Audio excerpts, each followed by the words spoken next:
कालची घटनाच्या अनुषंगाने सध्यापर्यंत एकूण 5 गुन्हे दाखल करण्यात आलेले आहेत आणि त्या 5 गुन्ह्यात काही लोकांना हिरासतमध्ये ताब्यात घेण्यात आलेला आहे आणि त्याची व्हेरिफिकेशन करून ज्याचा आक्रमक रोल आम्हाला सीसीटीव्ही किंवा इतर पुराव्यामध्ये दिसत आहे त्याला अरेस्ट करण्याची सुद्धा ते प्रोसिजर चालू आहे।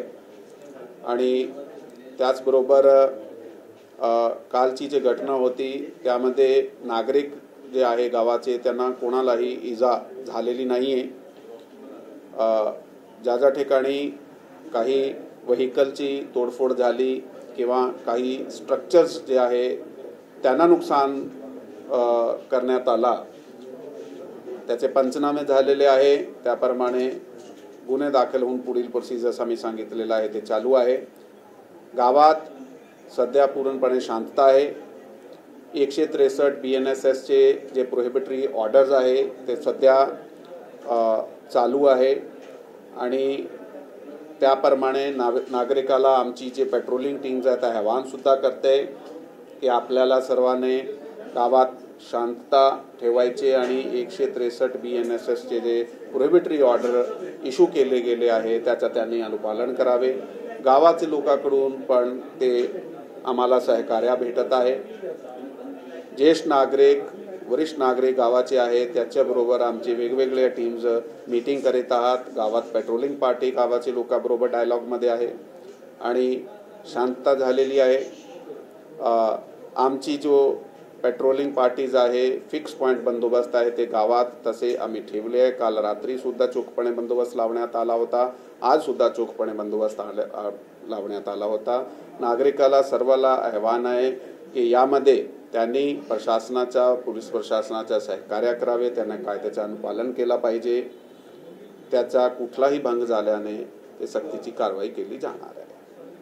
किती पोलीस कुमक खरतर या संपूर्ण यवत गावामध्ये लावण्यात आलेली आहे, किती लोकांना ताब्यात घेण्यात आले? यामध्ये पोलीस यंत्रणातर्फे असा नंबर देणे योग्य नाही, कारण आम्ही वेळोवेळी जे नंबर आहे ते कधी वाढवतो ते काही वेळी त्यांना रेस्ट सुद्धा दिली जाते। दिवसाती ड्यूटी वेगळी दिली जाते आणि रात्रीची ड्यूटी वेगळी दिली जाते। त्याशिवाय काही विशेष पथक जे आहे आमचे क्राईम ब्रांचचे किंवा आमचे गोपनीय आहे ते पण त्या ठिकाणी फिरत आहे।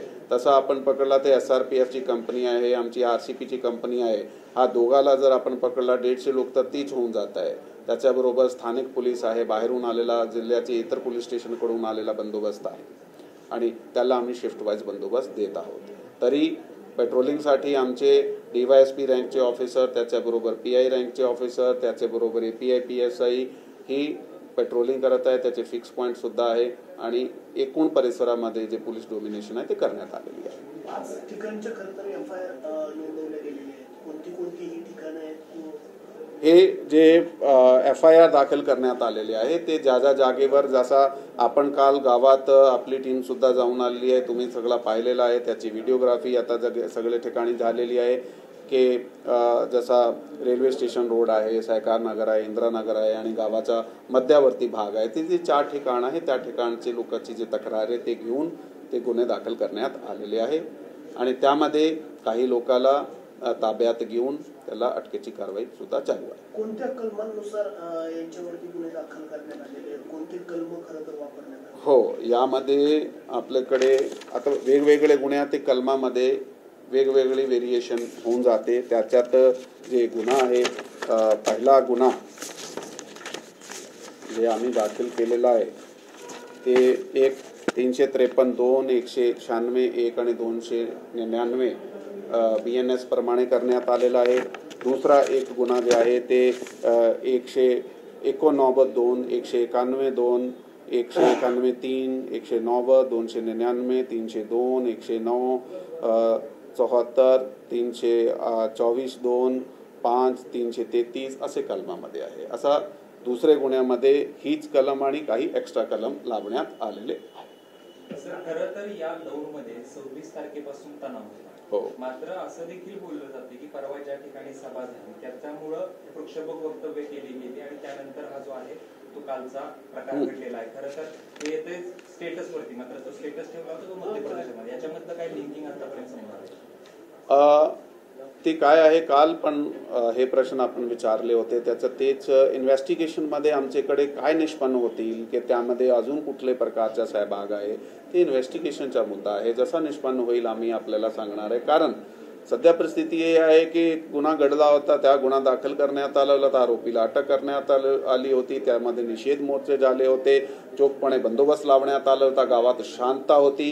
परंतु काल अचानक 11 11:30 दरम्यान कोणाने हे जे स्टेटस ठेवला त्याचे नंतर लोकांचा जमाव झाला. त्याच परिस्थितीला सुद्धा हाताळण्यात आला होता, त्याच्याबरोबर पीस मीटिंग करण्यात आल्या होत्या, पण तेव्हापर्यंत ते स्टेटस बाहेर गेल्यामुळे ते तरुण बाहेर आले होते.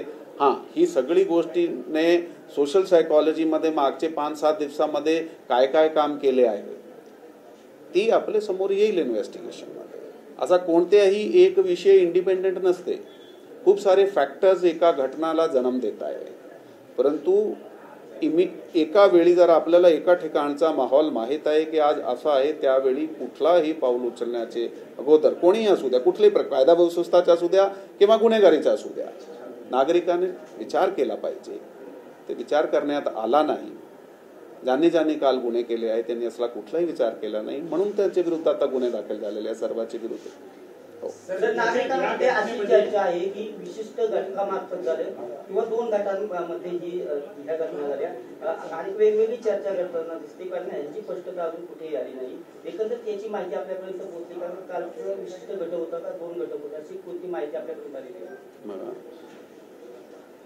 आपण जे रेफरन्स मला दिले आहे त्या रेफरन्समध्ये मागच्या आठवड्यापासून ते सर्व घटक एकत्र बसले आहे गावात, त्याचे एकत्र कामकाज चालू आहे, त्याच्या एकत्र ये जा चालू आहे एकामेकाच्या घरी, त्याचे एकामेकावर इकॉनॉमिक डिपेंडन्स आहे गावामध्ये, ती वर्षानुवर्ष चालू आहे आणि मागच्या आठवड्यात सुद्धा चालू होती. भलेही ते निषेध झाला, ते सुरुवातीला निषेधमध्ये सगळे समाज सुद्धा होते. आता काल पण त्यांची ज्यावेळी हे घटना झाली त्याची अगोदर एकत्र मीटिंग घेण्यात आली होती, त्याचा समन्वय सुद्धा झाला होता पोलीस स्टेशनला. परंतु ते जे बाहेर जे गावात विशेष करून तरुण होते ते ज्यावेळी रस्त्यात आले ते परिस्थिती अवघड झाली आणि अशा प्रकारची घटना घडली. खरं तर हे प्री प्लॅन होते असं वाटतं, म्हणजे प्रथम दर्शनी तर मला वाटतं हे प्री प्लॅन होतं, कारण अनेक ठिकाणी तरुण मुलं जे आहेत ते मोठ्या प्रमाणात. यावर सध्या कमेंट करणे योग्य नाहीये, कारण तपासाचा मुद्दा आहे. मी आता कुठलाही थ्योरॅटिकल लॉजिक आपल्याला नाही देऊ शकत. आम्हाला तपासामध्ये जे निष्पन्न झाला ते आपण आपल्याला कळवण्यात येईल. काही दिवसांपूर्वी याच 2 तालुक्यातील एका मशिदीवरती असाच प्रकार घडला होता, त्यानंतर दोन परवाने तर त्या मस्जिद नव्हती, ती इन्फॉर्मेशन काय वेगळी आहे. तिथेही काही असं नाही बघा, कसं आहे की आता हे जे मुद्दे आहेत त्यामध्ये जर आपण पाहिला तर आपला जे कॉन्स्पिरेसी पॉइंट ऑफ व्ह्यूने आहे ते इन्व्हेस्टिगेशनमध्ये तपासलं जाईल, नंबर 1. पण इंडिव्हिज्युअल जे घटनासाठी रिस्पॉन्सिबल आहे ते इंडिव्हिज्युअल्सने केलेल्या घटना आहे. आता 2 घटना जर आपण पाहिल्या, ते कोणी कुठे जात आहे आणि त्या ठिकाणी कोणती मानसिकतामध्ये आहे आणि त्या मानसिकतामध्ये राहून तो कुठल्याही प्रकारचा क्रम करताय, पण त्याची तशी मानसिकता कशी तयार झालेली आहे over a period of time, ती तपासामध्ये आपल्याला सगळं निष्पन्न होईल. म्हणून माझं आपल्याला हे आव्हान आहे की आपण ह्या प्रश्नाचं उत्तर आम्ही आपल्याला इन्व्हेस्टिगेशनमध्ये देऊ शकतो. याच्यामध्ये महिला जखमी आहे का? कोण जखमी आहे का या सगळ्या कालच्या घटनेमध्ये? नाही, का नागरिकाला इजा नाही झाली. कारण त्यांचं असं म्हणणं आहे की जखमी आहे त्यांना तक्रार घेण्यात आली नाही.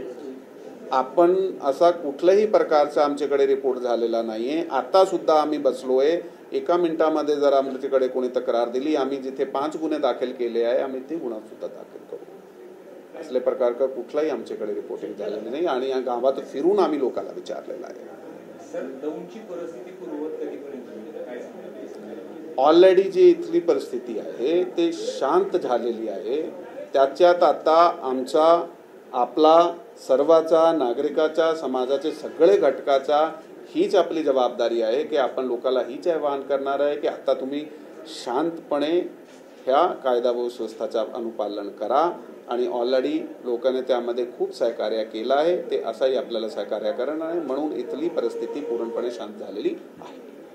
त्या घटनेतील किती आरोपी आहेत? त्या घटनेतील आरोपी जे आहे त्याची व्हेरिफिकेशन चालू आहे. सध्यापर्यंत आम्ही काही लोकांना ताब्यात घेऊन त्याच्यावर अटकेची कारवाई सुरू आहे आणि इतर किती लोक निष्पन्न होतील त्याला पण सुद्धा कायदेप्रमाणे त्याच्यावर कारवाई करून आपल्याला संख्या दिली जाईल.